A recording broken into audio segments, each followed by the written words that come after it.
Shabbat Shalom familia, que el Todopoderoso les continúe bendiciendo. Sean bienvenidos a este tiempo de estudio, a este tiempo de Shabbat en la tarde de hoy. Continuando con este verso a verso del libro de Shemot, hoy el capítulo 25, capítulo que está en el marco del santuario, el lugar escogido, el lugar que el Señor le ordena a Moisés y al pueblo de Israel, ¿no? Construir.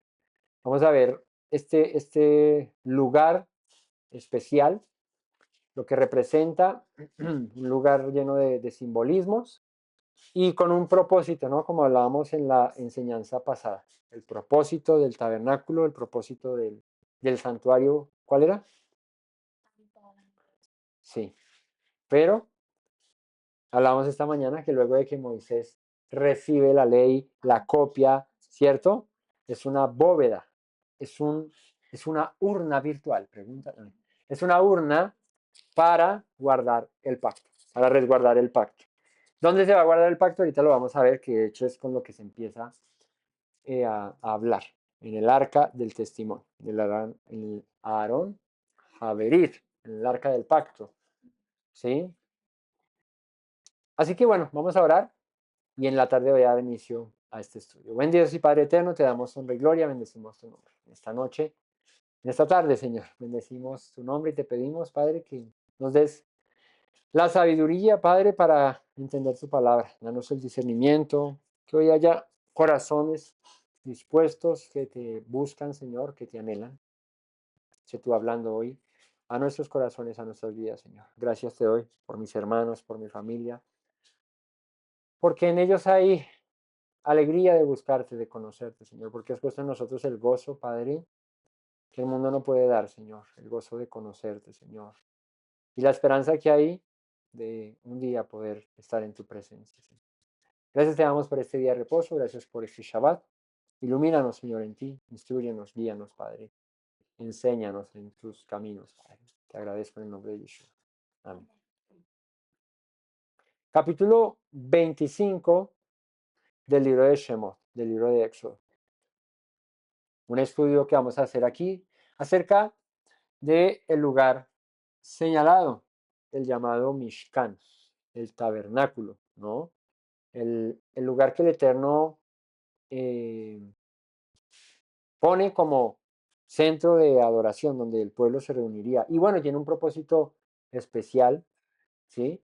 Guardar el pacto y habitar en medio del pueblo. O sea, aquí vamos a ver que el Señor dice, hazlo para que yo habite, para que yo more dentro de Israel, en medio de Israel. Vamos al capítulo 25, porque este capítulo es larguito. Yahweh hablé a Moisés diciendo, este capítulo 25 está en el marco de una parasha que los invito a que la vean, está también la parasha Terumá. ¿Qué significa Terumá? No, no, Terumá, ofrenda, ofrenda, ¿no? Habla a los hijos de Israel y di a los hijos de Israel que tomen para mí ofrenda, Terumá. ¿No? Es la paracha número 19, la pueden buscar en nuestro canal de YouTube, ahí está. Paracha número 19, la tenemos temática, la tenemos verso a verso, la tenemos Yeshua, un tesoro entre versos, la tenemos como quiera quiero. Paracha Terumá, hoy capítulo 25 de este verso a verso. Y a los hijos de Israel que tomen para mí ofrenda de todo varón que la diere, y subraye esto de una vez, porque esta es la base de la ofrenda al Señor, la base de la construcción del tabernáculo. De todo varón que la diere, ¿cómo? De su voluntad, de corazón, tomaréis mi ofrenda. ¿De cómo la debían dar la ofrenda? Voluntariamente, de corazón.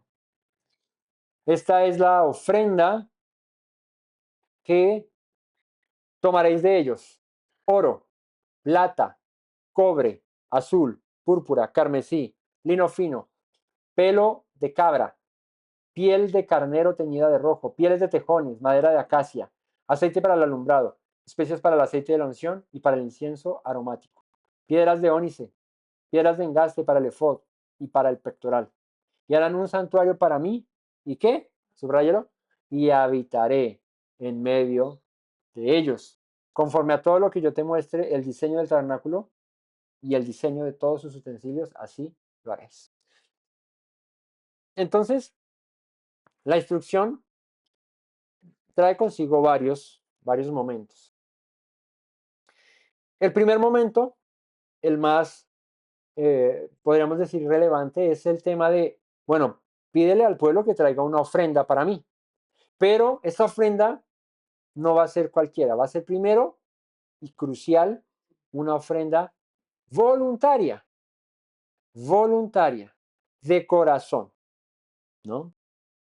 Harás un santuario para mí, dice el Señor, pero con una ofrenda voluntaria, una ofrenda que venga del corazón. Así que la ofrenda no iba a ser obligada, no era como que salía y bueno, entonces, mijos, les toca, así les decía Moisés al pueblo, mijos, necesito que me traigan tanto de ofrenda porque vamos a construir el tabernáculo. No, él salió y les dijo, el Señor nos ha ordenado hacer un mishkan, un santuario, un lugar especial para él.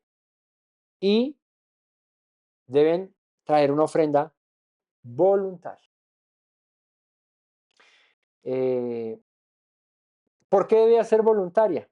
Esto nos habla en todo tiempo de la entrega nuestra al Señor.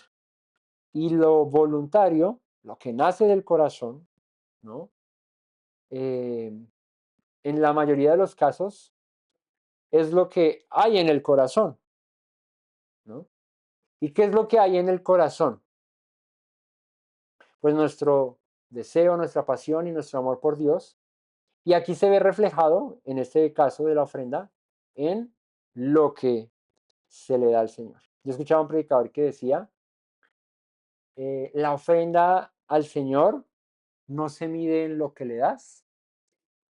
No, decía, no es el mismo, ese es otro predicador.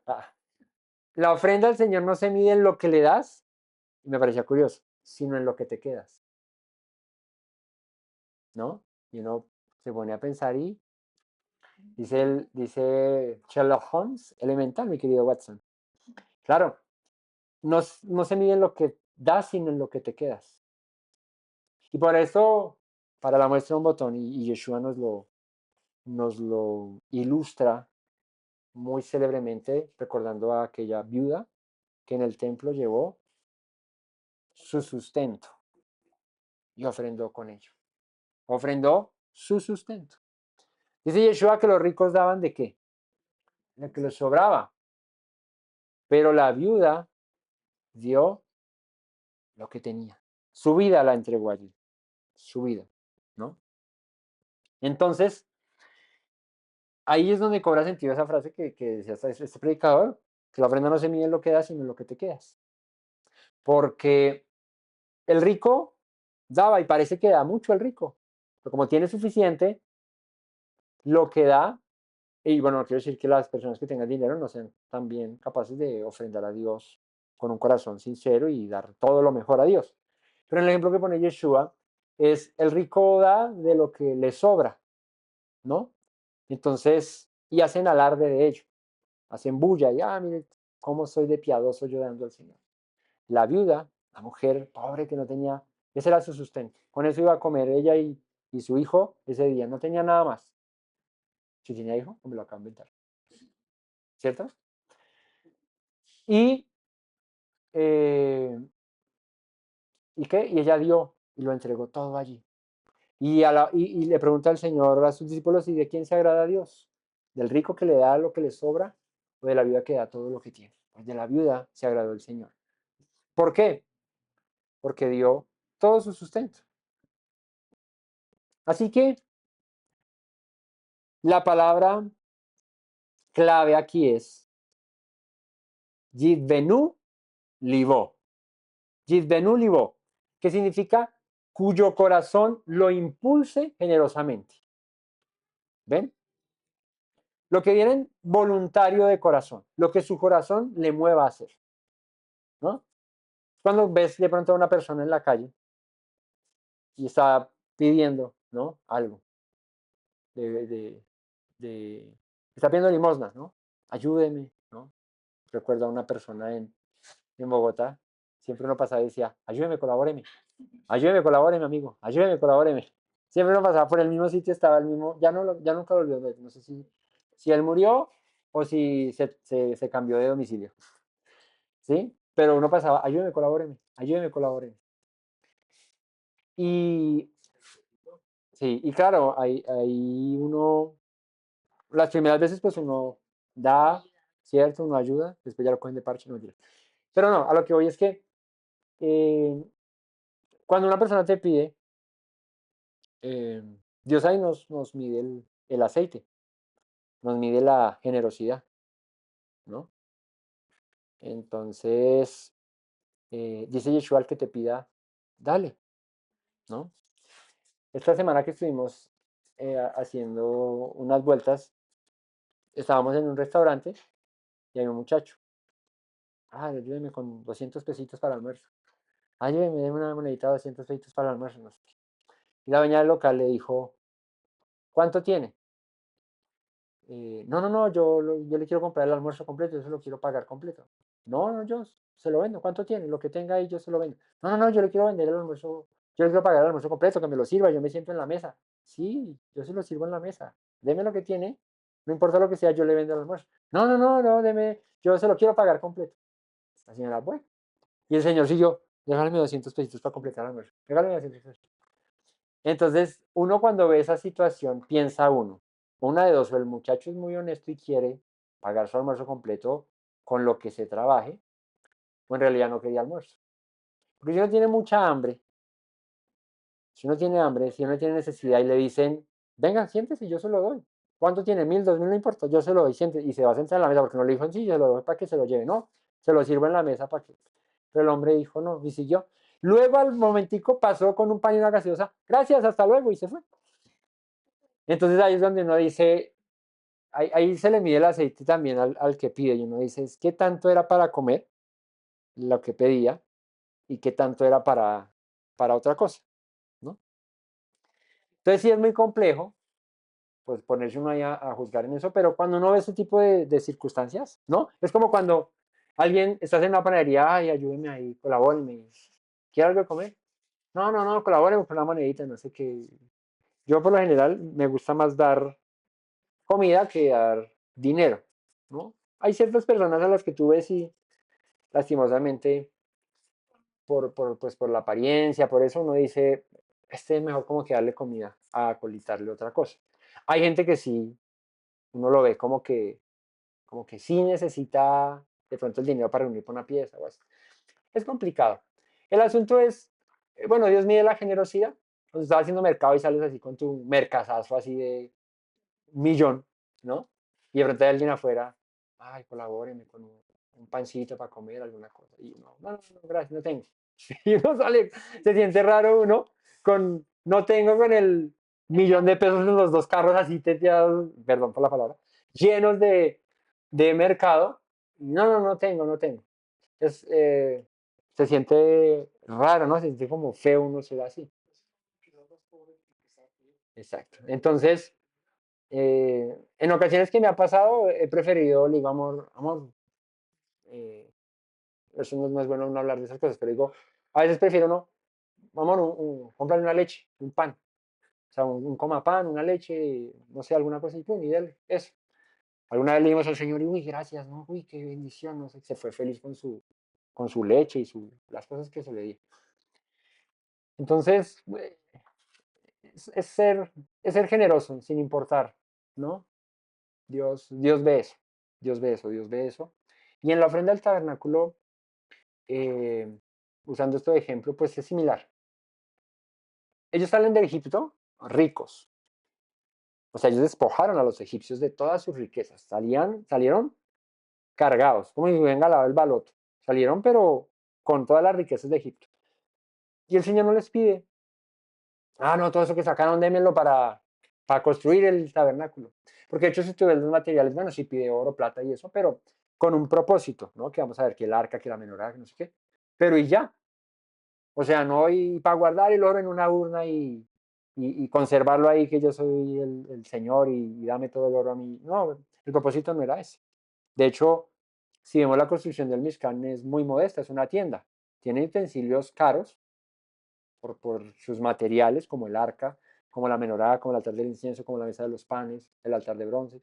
Son utensilios que son costosos, pero en sí la edificación es una tienda, ¿no? A comparación del templo que hace Salomón, que eso sí era una cosa suntuosísima, o sea, era mármol, era, mejor dicho, todo era costosísimo. Pero aquí el propósito no era que los sacerdotes se enriquecieran ni que el dinero o las riquezas que hubiesen sacado de los egipcios, todo se fuera para un edificio. Al final de cuentas, el propósito era habitar en medio de ellos. ¿Cómo? Era necesario, sí, un mobiliario. ¿Por qué? Porque la presencia del Señor no se iba a manifestar ahí en medio del pueblo porque pues, los acababa, ¿cierto? Por su misma santidad. Entonces era un lugar especial donde el Señor se manifestaba. Ahorita va a decir dónde, que es el arca del testimonio. Ahí se presenta el Señor, ahí hablaba con el sumo sacerdote, desde ahí perdonaba los pecados, desde ahí era que Dios se manifestaba. Así que lejos de ser como se hace hoy en día con los templos, con las edificaciones y de enriquecer eh, o de volver más bien enriquecer, no, volver un lugar muy suntuoso que al final de cuentas es como se dice, es material y en cambio si hay necesidad que se puede suplir, ¿no? Entonces, el Señor le dice, dile al pueblo que sea generoso, ¿no? Yidbenu libo, cuyo corazón lo impulse generosamente. Así que la relación con Dios, en principio, es voluntaria, no es obligatoria, es por amor, ¿no? Es de voluntad sincera. ¿Quieres? Voluntariamente, ¿cuánto le quieres dar al Señor? No, no importa cuánto es. 5, 10, 15 minutos, 20 minutos, media hora, una hora, 2 horas, 3 horas, un día. ¿Cuánto quieres? Él espera, pero voluntariamente, ¿cuánto le ofreces? Digamos si fuera tiempo, ¿no? Entonces, ahí se mide pues el deseo del corazón nuestro de servir a Dios. Ahí se mide el deseo y el amor que uno tiene por el Señor cuando nos toca dar, cuando nos toca entregar al Señor. Entonces, le pide, ¿qué materiales? Le pide oro, plata, cobre, azul, púrpura, carmesí, lino fino. Todos estos son materiales que son finos, claro, que son especiales para la obra del tabernáculo. Pieles, madera, aceite, especias, ¿no? Incienso, piedras. Todo esto para hacer en torno a ello el culto a Dios, lo que podríamos llamar el culto al Señor, y es como el servicio a Él, es el momento en el que el pueblo era el lugar en el que el pueblo se reuniría con Dios, o donde Dios se manifestaría a su pueblo. Esa fue la disposición que quiso hacer el Señor. Luego, más adelante, habla el Señor de ya no habitar en esos templos hechos por manos de hombres, en lugares físicos, sino en corazones, ¿no? Ya cambia un poco. Esto yo quiero habitar en medio, en ellos, ¿no? Quería habitar en medio de ellos, ahora quiere habitar en nosotros. Harás ese santuario para mí y habitaré en medio de ellos. Entonces, quiero morar en medio de ustedes y por esta razón construyan un tabernáculo, construyan un lugar. Harás también, bueno, y conforme al diseño que te muestre. Eso quería decir que Moisés en ese tiempo que estuvo también en el Sinaí, pues vio el tabernáculo, vio aquel diseño especial y con base en esto hizo la obra del tabernáculo. Así instruyó a los que lo van a hacer luego. Verso 10. Harán también una arca de madera de acacia cuya longitud será de 2,5 codos, de anchura de 1,5 codo y de una altura de 1,5 codo. La cubrirás de oro puro por dentro y por fuera. Harás sobre ella una cornisa de oro alrededor, fundirás para ella 4 anillos de oro que pondrás en sus 4 esquinas, 2 anillos al lado de ella, 2 anillos al otro lado. Harás una vara de madera de acacia, las cuales cubrirás de oro. Las meterás las varas por los anillos a los lados del arca para llevar el arca con ellas. Las varas quedarán en los anillos del arca, no se quitarán de ella, y pondrás el arca del testimonio que yo te daré. Entonces, el arca es una urna, es un cajón, ¿cierto? Que el Señor manda hacer con unas dimensiones que aquí menciona. Dice su longitud de 2 codos. Y bueno, aquí en codos, esa es una medida que en la escritura se menciona, pero que trayéndola a hoy en día, a la forma de medir nuestra, ¿cierto? Es más o menos un codo, son más o menos 45 centímetros. Un codo es literalmente un codo, lo que mide el antebrazo de la mano al codo, ¿cierto? En promedio, no era de un niño, ¿no? No como que el codo de un niño, no. El codo de un adulto promedio, más o menos mide eso. Es el codo de la persona que lo hace. Si usted empieza a medir con su codo, tiene que hacer una pieza estandarizada por el mismo constructor. Ah, ok. Usted hace un palmo, pues es su propia palma. No, ahí está el palmo de este paso. Es su palma, pero toda la obra para que alcance el mucho, pues tiene que ser su propia palma. Imagínese al muchacho allá con el codo así, poniéndolo en todo lado así. ¿Cierto? Entonces, longitud de 2 codos, si un codo es más o menos 45 centímetros, 2 codos, ¿cuántos son? 90 centímetros más o menos tenía el arca. Y medio, o sea, 2 codos y medio son 90, son 115, más o menos, ¿cierto? 115, 120 centímetros, como 1,10 m, 1,15 m, más o menos sería eso, 1,15 m de largo. Su anchura de codo y medio, o sea, de 70 centímetros, más o menos. Y su altura de codo y medio, ¿cierto? De 70 de alto, de 70 de ancho y de 1,10 m más o menos de largo. La cubrirás con oro puro por dentro y por fuera y harás de ella una cornisa de oro alrededor. Una cornisa es como la rejita de una terraza, como el bordecito ahí. Esa sería la cornisa.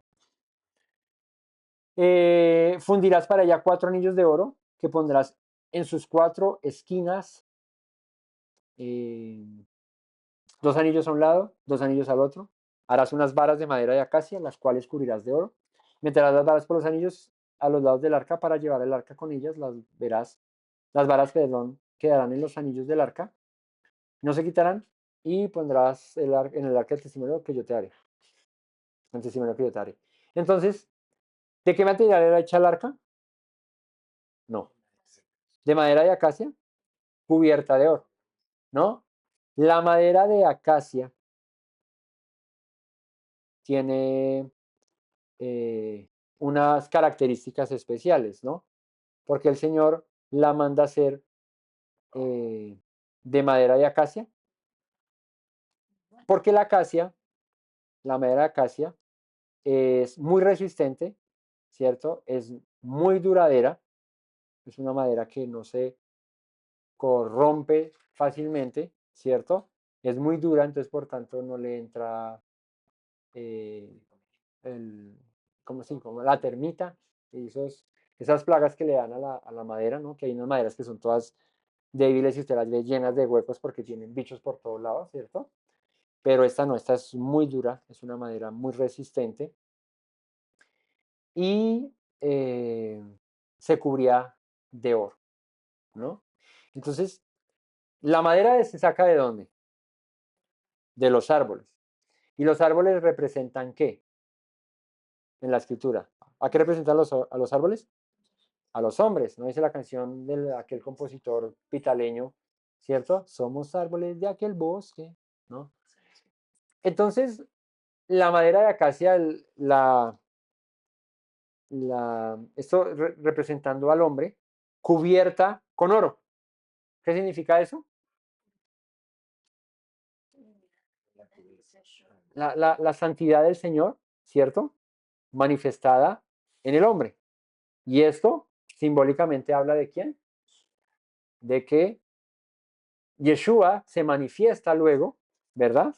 Yeshua se manifiesta hecho hombre, pero divino, ¿cierto?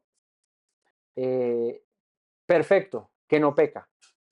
Y él es y bueno, y el arca iba a ser la guardiana de qué, dice acá, pondrás en el arca el testimonio que yo te daré. En el arca se mete las tablas de piedra, el testimonio que Dios da, las dos tablas, ahí se meten en el arca, ¿sí? Así que el arca iba a ser esa urna para guardar el testimonio, el pacto. Más adelante, Yeshua viene a ser esa manifestación, ¿cierto?, de Dios, que trae consigo el pacto. Por eso Él es el verbo de vida, Él es la palabra viviente, ¿no? Eh, Despojado de su divinidad, hecho carne, pero que, aunque se despojó de su divinidad, no pecó, no transgredió la ley, por el contrario, nos instruyó a obedecerla, a seguirla, a amar a Dios por sobre todas las cosas, ¿no?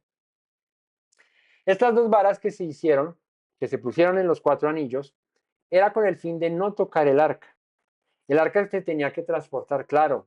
El pueblo iba andando en el desierto y tuvo varios lugares donde el arca reposó, donde el tabernáculo se armó. Pero cuando era el momento de cargar el arca, no se podía tocar el arca y para eso estaban las varas para alzarla. Y dice que esas varas nunca se podían quitar de ella. Entonces se meten esas dos varas al lado y lado y de ahí nunca se quitaron. De ahí era donde los sacerdotes, ¿no?, alzaban el arca, la cargaban. Antes, primero Aarón la tenía que cubrir, porque ni siquiera los sacerdotes podían verla. Los que la cargaban ni siquiera podían verla. Aarón la cubría, eso aparece más adelante, entre los hijos de Leví, ¿sí? Coat, Gersón y Merari. eh, Cada hijo tiene una responsabilidad dentro del tabernáculo. Unos estaban a cargo de los utensilios, otros estaban a cargo de las cortinas, de todo de toda ¿cómo se dice? La estructura, ¿cierto? Y los otros no me acuerdo de qué era. Bueno, cada uno tenía una función, ¿no? Y los que tenían el acceso al arca del pacto, eh, ellos la podían cargar, pero no la podían ver. Aarón la tapaba y ellos la cargaban, que son, digamos, las veces que se cargó el arca, como cuando se cruzó el Jordán, ¿no? Hubo un momento donde era tan sagrada el arca, era tan sagrado aquel utensilio, que hubo un momento, un momento donde el arca tuvo que ser transportada y se fue a caer. Dice que un hombre llamado Usa se, se acercó en un impulso, pues, de reflejo natural de que se va a caer, agárrela que se va a caer, ¿cierto? Y el que la agarra y el que se cayó fue él, porque hasta ahí fue Usa, ¿no? Hasta ahí terminó Usa. Terminó así, ¿no? Murió Usa por causa de coger el arca, porque no era debido, no se podía. ¿Qué le pasó a los filisteos cuando cogieron el arca allá y la metieron al templo de su dios Dagón? Se enfermaron, le salieron úlceras, ¿no? Ratones por doquier, mejor dicho. Entonces era un utensilio muy sagrado, porque en ese utensilio, en ese mobiliario, se manifestaba la presencia del Señor en medio de los dos querubines, de los cuales aquí dice luego ahora, harás un propiciatorio de oro fino, cuya longitud será de 2,5 codos, su anchura de codo y medio. Harás también dos querubines de oro, labrados a martillo los harás en los dos extremos del propiciatorio. Harás pues un querubín en un extremo y otro querubín en el otro extremo de una pieza. Con el propiciatorio hará los querubines en sus dos extremos. Los querubines extenderán, perdón, por encima las alas, cubriendo con sus alas el propiciatorio, sus rostros, el uno frente al otro, mirando al propiciatorio, los rostros de los querubines, y pondrás el propiciatorio encima del arca, y y en el arca pondrás el testimonio que yo te daré. El propiciatorio es la tapa, la cubierta. Propiciatorio en hebreo es caporet, de donde viene la palabra kafar, de donde viene la palabra kipur, que es expiar, ¿no? Cubrir. De ahí viene. Es la tapa, ¿cierto? En forma como de charola, porque ahí se derramaba la sangre de el macho cabrío que se sacrificaba al Señor en el día de Yom Kippur. Ahí se derramaba esa sangre. Y dice que tenía dos querubines enfrentados, uno frente al otro, ¿cierto? Sus rostros mirando hacia el propiciatorio y con sus alas cubriendo el propiciatorio. Ahí dice, me declararé a ti y hablaré contigo de sobre el propiciatorio, de entre los dos querubines que están sobre el arca del testimonio, todo lo que yo te mande para los hijos de Israel. Así que en esta arca, en este lugar, el Eterno se presentaría, hablaría directamente con su pueblo, en cabeza obviamente del sumo sacerdote. Ahí el Señor declararía sus palabras. Cuando era el tiempo de Yom Kippur, por ejemplo, el Señor ahí eh, expiaba los pecados del pueblo, ¿cierto? Los perdonaba o no los perdonaba, ¿ok? Ahí el Señor hablaba con Aarón, con el sumo sacerdote, eh, daba instrucciones, ahí el Señor se manifestaba, ahí la presencia de Dios eh, venía en los tiempos señalados, ¿no? En los que el Señor se manifestaba allí. Y es curioso porque el Dios omnipotente, el Dios todopoderoso, decide en su soberanía presentarse en un lugar que sí, aunque oro y todo eso, pues no deslumbra a la presencia del Señor, pero nos habla un poco de su, ¿cómo se diría? De su deseo por habitar en medio del hombre, ¿cierto? Por su deseo de presentarse al hombre, de hablar con el hombre, de acercarse al hombre, que se baja al punto de presentarse ahí en medio de una imagen de dos querubines eh, y manifestar su presencia en aquel lugar, ¿no? Entonces nos habla del creador del cielo y la tierra, del que dice la escritura que los cielos de los cielos no le pueden contener, que la tierra es el estrado de sus pies, que él hizo todas las cosas y venir a presentarse allí, en este lugar. Vendría a ser de alguna manera como su trono, donde dictaba veredictos de absolución, de perdón, de misericordia, ¿no? Eh, hecho por hombres, ¿no? No era un trono celestial, era un trono terrenal donde el Señor se manifestaba y su gloria lo llenaba todo. Y ese lugar, justo ahí, debajo de esa tapa, de ese caporet, de ese propiciatorio, estaba ¿qué? El pacto, ¿no? Como siendo el guardián del pacto, ¿no? De alguna manera, eh, eso es lo que representa. Dios se manifiesta encima del propiciatorio y justo debajo de ese propiciatorio, en esa arca, estaba el pacto. Él siendo el dador del pacto y el guardián del pacto, ¿no? Por eso dice la escritura, tú, y lo traigo a colación porque es apropiado ahí, cuando dice la escritura, tú que guardas el pacto y la misericordia, tú que sostienes el pacto, tú que guardas tus palabras. Y el guardar, bueno, no solamente en la literalidad de que ahí estuviese guardado el pacto, sino en la eh, permanencia de ese pacto, en el que no cambiaría ese pacto, en el que así como él las escribió en tablas de piedra, así hasta hoy permanece ese pacto. Si el arca se perdió, las tablas, no se sabe dónde está el paradero de eso. Han sacado películas, El Arca Perdida de Indiana Jones, buscando el arca perdida. Todos buscan el arca perdida. ¿Y por qué no la encuentran? Porque está perdida. Es el arca perdida, ¿no? Entonces, em, luego de que el templo ya no está y todo eso, pues ya el Señor viene a morar en nosotros esas leyes que fueron escritas en piedra, ahora vienen a ser escritas en nuestros corazones, y ahora Él viene a ser guardián de, de esta arca, de este tabernáculo, de este Mishkan, que es nuestro cuerpo. De ahí donde dice la Escritura que somos templo de su Espíritu. Somos templo del Espíritu del Señor, y Él ahora ha decidido morar en nosotros. Ya no solo en medio nuestro, sino ahora en nosotros.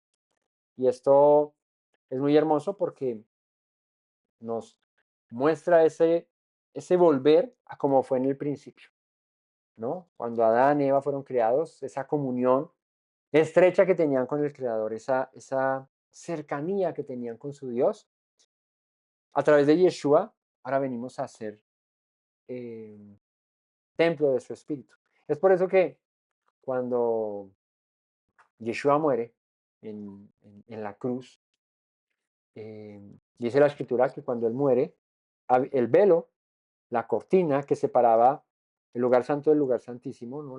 La presencia de Dios que estaba dentro del lugar santísimo, de todo el pueblo y de todo aquel que se acercara, había una cortina que lo separaba. Dice que cuando Él muere, esa cortina se rasgó, esa cortina se rompió. ¿Esto qué representó? ¿Esto qué simbolizó? ¿Cuál fue el asunto con esto? Pues que ya a través de Yeshua, de su muerte, de su sangre, tenemos ese acceso permanente, esa cercanía al Creador. Ya no con la necesidad de un arca, con la necesidad de un templo, de un tabernáculo, sino ya en nuestros corazones, ¿no? Eso no quiere decir que, bueno, pues en algún momento se vaya a restaurar el templo y que cuando el Mesías gobierne, como dice la Escritura, subirán de año en año y de mes en mes a adorar a Yahweh Sabaoth, de los ejércitos, ¿no? Como dice en Jeremías. No quiere decir que eso no vaya a pasar, pero el propósito ahora del Señor es morar en nuestros corazones. En este tiempo, desde que el templo fue destruido en el año 70 hasta hoy, el Señor ha querido morar en nuestros corazones. Es su deseo, estar en medio nuestro, en nosotros, que seamos uno en Él. ¿No? Dijo Yeshua, oro a ti, Padre, para que sean uno en mí, como yo soy uno en ti. ¿Sí? Que haya unidad.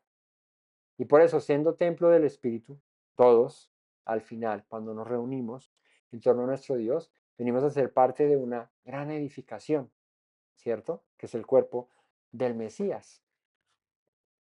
Entonces, el Señor dice, allí me declararé a ti y hablaré contigo de sobre el propiciatorio de entre los dos querubines que están sobre el arca del testimonio, todo lo que yo te mandaré para los hijos de Israel. Ahí voy a expresar que mi voluntad, soy guardián, dice el Señor, de este pacto que te estoy dando. Y desde aquí te voy a manifestar mi voluntad, lo que debes hacer, lo que no debes hacer, lo que el pueblo debe hacer, lo que no debe hacer. Desde aquí voy a hablarles.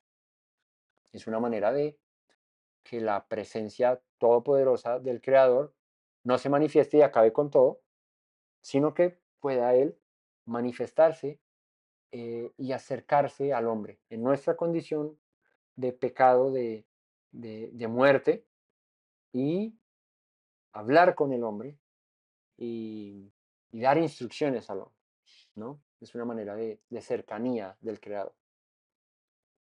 Ahora también dice, harás asimismo una mesa de madera de acacia. Su longitud será de 2 codos, de 1 codo de anchura y 1 codo y medio de altura. La cubrirás de oro puro y le harás una cornisa de oro alrededor también. Le harás también una moldura alrededor de un palmo menor de anchura, ¿no? Estaba el palmo menor y el palmo mayor. ¿Cómo es un palmo menor? ¿Cierto? Supongo que será así. Así, el palmo cerrado. Y el palmo mayor, ¿así? ¿Será así? Ah, sí, un palmo menor, el de mi suegra, y el palmo mayor es el de Luchito. ¿Cierto? No, pues supongo que debe ser algo así. Un palmo menor y no dice el palmo mayor, pero dice de un palmo menor de anchura y harás la moldura, harás a la moldura una cornisa de oro alrededor y le harás 4 anillos de oro, los cuales pondrás en las 4 esquinas que corresponden a sus 4 patas Los anillos estarán debajo de la moldura para lugares de las varas para llevar la mesa. Harás las varas de madera también de acacia y las cubrirás de oro y con ellas será llevada la mesa. Harás también sus platos, sus cucharas, sus cubiertas, sus tazones, con que se libará de oro fino, los harás. Y pondrás sobre la mesa el pan de la propiciación delante de mí continuamente. La mesa de los panes. En hebreo, Shulhan Lechem Hapanim. La mesa de la proposición. La mesa de los panes de la proposición. Shulhan Lechem Hapanim. ¿No? Shulhan es mesa, ¿sí? Lechem, panes. Y panim, que es lo curioso, porque aquí se traduce como la propiciación. Pero cuando entendemos desde el hebreo, hapanim, panim es rostro en hebreo, pues literalmente traduce mesa de los panes de los rostros. Está en plural, hapanim, ¿sí? De los rostros. ¿Qué simboliza esto? ¿Qué representa esto? La provisión constante del Señor, allí se ponían los panes. Ese pan debía estar diariamente, ¿cierto? Continuamente debía estar ese pan ahí en la mesa presente. Y en Levítico 24, 5 al 9 se habla acerca de eso, de cuándo se cambiaban los panes. ¿Cuándo se cambiaban los panes? Cada Shabbat, ¿cierto? Se cambiaban los panes. ¿Se comían los panes o no se comían? Pues claro, eran para comérselos, ¿no? ¿Quién se los comía? Los sacerdotes cuando servían ahí, ¿cierto? De hecho, por ahí hay un pasaje donde a David se le da de comer de los panes de la presencia, ¿no? De los panes del rostro. Así que, ¿qué representa esto? Pues Dios en la literalidad, su presencia ahí, ¿cierto? Manifiesta en la provisión, porque el pan representa el sustento que necesita nuestro cuerpo para vivir, ¿no? Cuando Yeshua está en el desierto, en su ayuno, antes de comenzar su ministerio, como hablábamos esta mañana, él está ahí estentado, ¿cierto? Se le aparece Satanás y le dice, haz que estas piedras se conviertan en pan, ¿cierto? ¿Y qué le dice Yeshua? Escrito está, no solo de pan vivirá el hombre, sino de toda palabra que sale de la boca de Dios. El pan representa la palabra. El pan es necesario en esos días para que el hombre viva. Pero Yeshua dice, pero no solo de eso haya vida el hombre. O sea, no en el alimento físico, no solamente ahí está la vida. Porque puedes alimentarte físicamente de pan, pero morir espiritualmente y no tener vida. Por el contrario, cuando te alimentas del pan de vida, del pan que proviene del cielo, que ahí es donde se conecta con Yeshua, cuando él dice en Juan 6:35, yo soy el pan de vida, ¿cierto? Vuestros padres comieron el maná en el desierto y murieron, dice el apóstol Pablo. Pero el que come de este pan de Yeshua, hablando de Yeshua, vivirá, ¿no? Simbólicamente. Entonces, o sea, no simbólicamente vivirá, sino simbólicamente el pan sea Yeshua, ¿no? Entonces, los panes del rostro, es como la misericordia de Dios cuando leemos, digamos, la bendición arónica, la sacerdotal, ¿cierto? Cuando dice el Señor, eh, panabeleja, bijuneja, ¿cierto? Que su rostro sea propicio a nosotros, ¿cierto? Que su rostro se voltee hacia nosotros. Y eso es un símbolo o eso representa el favor de Dios, que su favor se manifieste. Entonces, la mesa de los panes o el Shulchan Lejen Hapanim, la mesa de los panes de los rostros, representan el favor de Dios hacia su pueblo, sustentándolo, alimentándolo, cuidándolo. Luego se manifiesta Yeshua y dice, yo soy el pan que descendió del cielo. El que de mí come no va a morir. Yo soy esa provisión que te va a dar vida.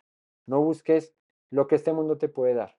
El sustento que este mundo te puede dar pasa, pero este pan que yo te doy, este da vida. Y no cualquier vida, vida eterna. Entonces, eh, Era un pan que siempre estaba delante, ¿cierto? Eh, del sacerdote, delante de Dios, porque ahí dice, y pondrá sobre la mesa el pan de la proposición delante de mí continuamente, ¿sí? O sea, era un pan que se presentaba delante del Señor todo el tiempo, y del cual los sacerdotes se alimentaban. También en aquel lugar había una menorá, un candelabro de oro, que es verso 31. Harás además un candelero de oro, que la palabra correcta es menorá. ¿Sí? Ahí en hebreo, cuando tú vas ahí del Strong 4501 es menorá, una lámpara, ¿cierto? De oro puro. Ese sí no tenía madera de acacia. La mesa de los panes era una mesa hecha en madera y se cubría con oro. Pero la menorá no era de madera. La menorá era de oro puro, ¿no? Entonces, la harás. Labrada a martillo se hará la menorá. Su pie, o sea, la base, su caña, o sea, el palo, sus copas, ¿no? Sus manzanas, sus flores serán de lo mismo, o sea, de una misma pieza de oro puro, se hacía toda la menorá. Le saldrán 6 brazos de sus lados, 3 brazos de un lado y 3 brazos del otro. 3 copas en forma de flor de almendro en un brazo y 3 manzanas y una flor. Y 3 copas en forma de flor de almendro al otro brazo, una manzana y una flor. Y así con los 6 brazos que salen del candelero de la menorá. Y en la caña central de la menorá, 4 copas en forma de flor de almendro, sus manzanas, perdón, y sus flores. Habrá una manzana debajo de los brazos del mismo, otra manzana debajo de los otros 2 brazos del mismo y otra manzana debajo de los otros 2 brazos del mismo, así para los 6 brazos que salen del candelabro. Ahí en YouTube hay varios videos de cómo era la menorá. Esto es las manzanas, las copas, las flores, todo esto para que lo vean ahí. Y dice, habrá una manzana abajo, ok, ya, y sus manzanas y sus brazos serán de una pieza, todo ello, una pieza labrada a martillo de oro puro. Le harás 7 lamparillas, las cuales encenderás para que alumbre hacia adelante. También sus despabiladeras y sus platillos de oro puro, de un talento de oro fino lo harás con todos estos utensilios. Mira y hazlos conforme al modelo que se te ha sido mostrado en el monte. Eh, entonces, le dice que, que haga una menorá. Es una lámpara, ¿cierto? De 6 brazos y un brazo principal, ¿sí? Un brazo en el medio que viene desde el mástil, desde la base. Ese es el brazo principal. Y de ese brazo principal, al lado derecho salen 3 y al lado izquierdo salen 3. Al completarlo son 7 las lámparas que tendría la menorá. Y dice, la harás para que alumbre delante. Delante, eh, ¿cómo es que dice? Las cuales encenderás para que alumbren hacia adelante. ¿Hacia adelante de qué? Cuando vimos la distribución del tabernáculo, de cómo se dispone el mobiliario dentro del tabernáculo, vemos que en el lugar santo estaba la mesa de los panes aquí a la derecha, la menorá aquí a la izquierda, y enfrente estaba el altar del incienso antes de entrar al lugar santísimo. La menorá alumbraba pues aquel recinto porque no tenía ventanas, o sea, eran cortinas encima, literal, y no había nada más que alumbrar en aquel lugar más que la menorá. Y alumbraba delante de qué? A la mesa que estaba justo enfrente. Ahí estaba la mesa de los panes. Y la menorá es un, es un utensilio bien simbólico, ¿sí?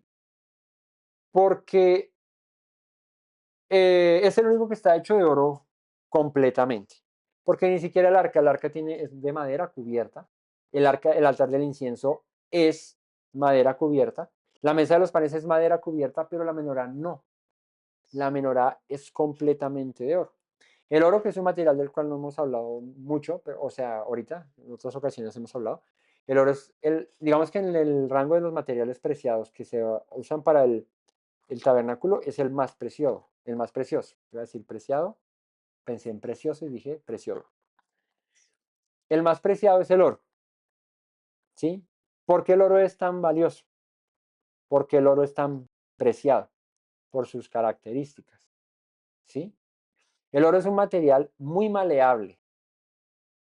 ¿Cómo es maleable? Si yo cojo este anillo que tiene oro y no, eso no me da, bueno, caliéntalo a cierta temperatura y puedes hacer lo que quieras con el oro. Se deja manejar, el oro se deja moldear, ¿cierto? Eh, es incorruptible, ¿sí? No pierde su brillo, ¿cierto? No pierde su valor. De hecho, hoy en día, en el año 2025 en el que estamos, el oro está en máximos históricos. O sea, el gramo de oro hoy comercialmente está carísimo, está por las nubes. Hoy tener oro, el que tenía oro hace unos años, que lo compró barato, y si lo vende hoy, hoy en día es un buen momento para vender oro porque está carísimo el oro. O sea, hoy en día el oro está, es que no recuerdo si el gramo está como a, es que a mí me salen unos videitos a veces de gente que va a vender oro a unas en España y si no estoy mal le pagan como a 62 euros el, creo que el gramo de oro. Bueno, averigüen por ahí en internet, pero creo que es algo así, como 60 euros, ¿no? No estoy equivocado. ¿A cómo está el oro hoy? El gramo de oro. Bueno, 6 por 4, 24. Sí, más o menos. Un euro son como 4.000 pesos, ¿sí? Bueno, de 18 quilates. De 18. De 18 que es sí, un gramo. El oro de 18 quilates, ahí nos vamos de metalurgia. El oro de 18 quilates es de los más puros, porque por cada 1.000, es que me salió un video una vez, hace poco, por cada 1.000 partículas de oro, 770, por cada 1.000 partes, ¿cierto? 770 son oro, algo así, porque es que el oro en las joyas no es puro.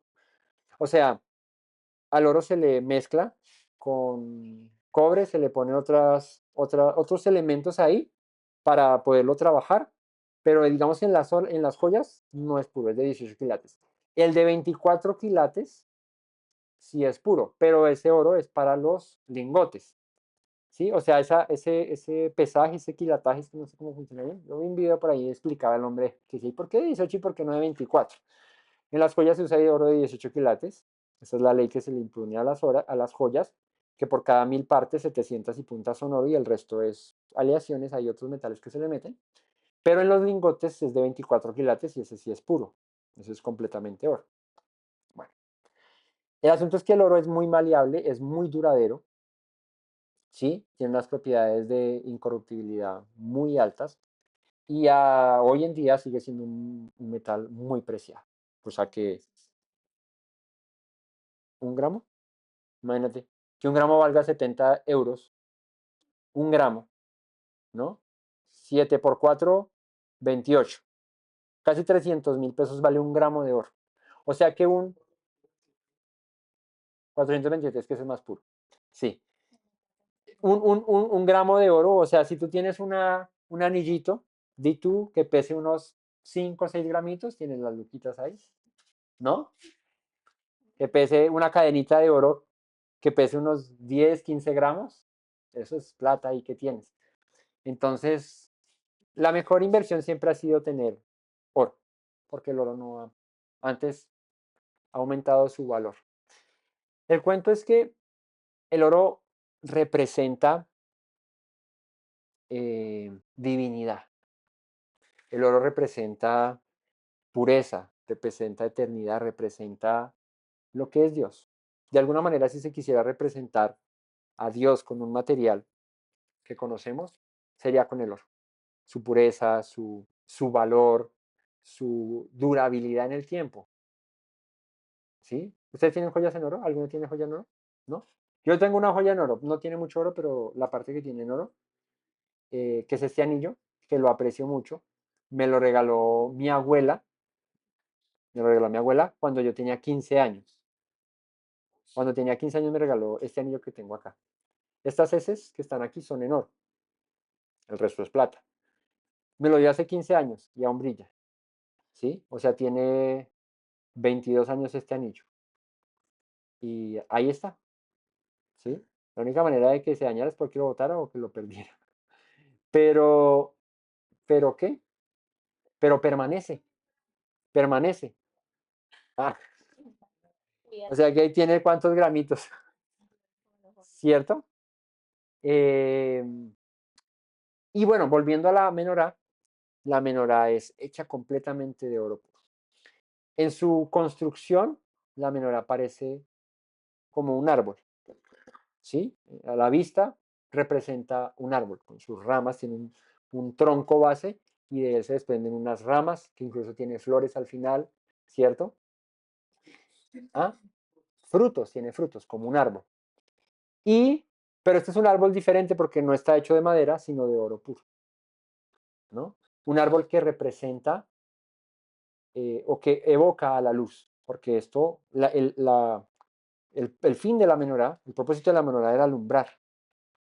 Y aquí, pues claro, luego de tantas vueltas llega uno a Yeshua, llega el Mesías que dice que eres la luz, ¿no? La luz que brilló en las tinieblas, la luz que descendió del cielo. Que los hombres amaron más las tinieblas que a la luz, que al Mesías. Él fue la luz que resplandeció. Él fue la luz que nos vino a mostrar el camino de regreso a ese árbol de la vida, ¿no? Así que el almendro, que de hecho dice ahí con sus flores y con sus almendros, ¿no? ¿Recuerdan que dice que tiene almendros? Pues el almendro tiene una característica y es que es el primer árbol que en primavera da el fruto. O sea, cuando empieza la primavera, el primero en brotar fruto es el almendro, ¿sí? Eh, en hebreo la palabra para almendro es sheket, de la raíz que significa vigilar o estar atento. Así que la menorá representa la luz divina, ¿cierto? La revelación, la vigilancia constante de Dios sobre su pueblo, ¿no? Él es el que está atento de su pueblo todo el tiempo.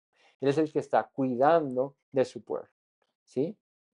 Eh, y es esa manifestación de Dios ahí, en la luz, disipando las tinieblas y llamándonos a nosotros, como Yeshua nos dijo, ustedes también son llamados a ser ¿qué?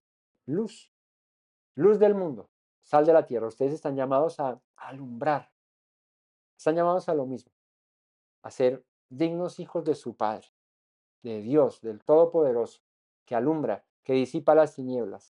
Por eso un hijo de Dios trae consigo luz, debería traer consigo luz. Nosotros como hijos de Dios deberíamos alumbrar, no ser lámparas, no, alumbrar, ¿cierto? Hay más de uno que es una lámpara y no alumbra, ¿cierto? Pero Dios nos manda a hacer luz, ¿cierto? Hacer esa luz que resplandece, que hemos recibido del Mesías y que también hemos sido llamados a llevar. Entonces la menorá representa esa presencia de Dios constante en aquel lugar, ¿cierto? Cuando el sumo sacerdote y los sacerdotes se paraban frente a la mesa para tomar de los panes, la menorá estaba justo detrás y les alumbraba a la mesa que estaban tomando el pan, ¿no? Entonces el pan, la luz, todo eso tiene una sinergia, una unión, ¿cierto? Una unidad perfecta que habla acerca de lo mismo, de la presencia de Dios, de la comunión con Dios, del mostrar el camino, del alumbrar el camino, ¿cierto? De su palabra, de permanecer en ella. La luz representa revelación, el pan representa la palabra. Y es que la palabra sin revelación de parte de Dios es un libro más. Si Dios nos revela su palabra a aquellos que la leemos, pues es pasar de agache muchas cosas. ¿Cuánto tiempo duramos así leyendo la escritura? Y digo así porque leíamos y pasábamos muchas cosas de agache que no entendíamos o que simplemente no le veíamos importancia. Y en algún momento el Señor dijo, bueno, ahora es momento de que veas y empezamos a ver y a notar cosas que leímos durante muchos años, pero que no nos amanecía. Pero llegó un momento en el que la luz de Dios resplandeció en nosotros, nos mostró el camino, alumbró ese pan que estábamos consumiendo desde hace mucho tiempo atrás, pero que pasábamos ahí, y pues sí sabe muy rico, pero estábamos perdiéndole todo el sabor que en realidad tiene. Y ahora hemos venido a entender que es ese pan que el Señor nos dio, una revelación maravillosa para el hombre, una revelación que trae al hombre paz, que trae sanidad, que trae vida, que es el propósito, ¿no? Darnos vida. Así que aquí comienza la construcción del tabernáculo. Ahora pues, solamente vimos el arca, vimos la mesa y vimos la menorá, pero faltan otros utensilios que iremos viendo. Luego empezarán las medidas del tabernáculo y todo esto. Pero bueno, aquí empieza la construcción de aquella urna, de aquel lugar donde el testimonio se guardaría y la presencia del Señor estaría allí todo el tiempo guardando ese pacto. Ese pacto que Dios se propuso hacer con su pueblo, del cual el pueblo dijo, haremos lo que el Señor haya mandado que hagamos, obedeceremos a Dios. Y ahí está ese lugar de intimidad, de comunión, del cual ahora nosotros somos ese mismo lugar. Ese mismo altar, ese mismo Mishkan que se levantó en el desierto, ahora hemos venido a ser nosotros como templo del Espíritu, del cual el Señor nos dice, purifícate, límpiate, lávate, permanece en santidad, que mi presencia esté ahí contigo, para que yo me manifieste a ti, en tu corazón, para que hable a tu corazón, para que te guíe, para que te enseñe, para que te instruya. Él espera de nosotros corazones dispuestos para seguir sus palabras, para seguir sus caminos. Así que, familia, que el Todopoderoso nos alumbre, que su palabra sea lámpara a nuestros pies y lumbrera a nuestro camino, como dice el salmista en el Salmo 119. Y que nos bendiga en esta semana que inicia, que nos llene de aliento, de fortaleza, de ganas, de deseo de seguir adelante, ¿no? De permanecer en sus palabras y hacer como los hombres que entregaron su vida por servir al Señor. No olviden las palabras que dijo nuestro Mesías Yeshua. Si permanecen en mis palabras, serán verdaderamente mis discípulos y conocerán la verdad, y la verdad los hará libres. Shabbat Tov a todos, buena semana y que el Todopoderoso les continúe bendiciendo. Shalom. Me presento nuevamente, mi Rey, mi buen Señor. Mis pasos se han desviado, necesitan dirección. En tu amor me he refugiado, Yeshua, pues así al Padre puedo hoy decir. Me presento nuevamente, mi Rey, mi buen Señor. Mis pasos se han desviado, necesitan dirección. En tu amor me he refugiado, Yeshua, pues así al Padre puedo hoy decir. Abba, Padre, Baruch atah, Señor Dios nuestro Rey de eternidad. Abba, Padre, Baruch atah, Adonai Eloheinu melech haolam.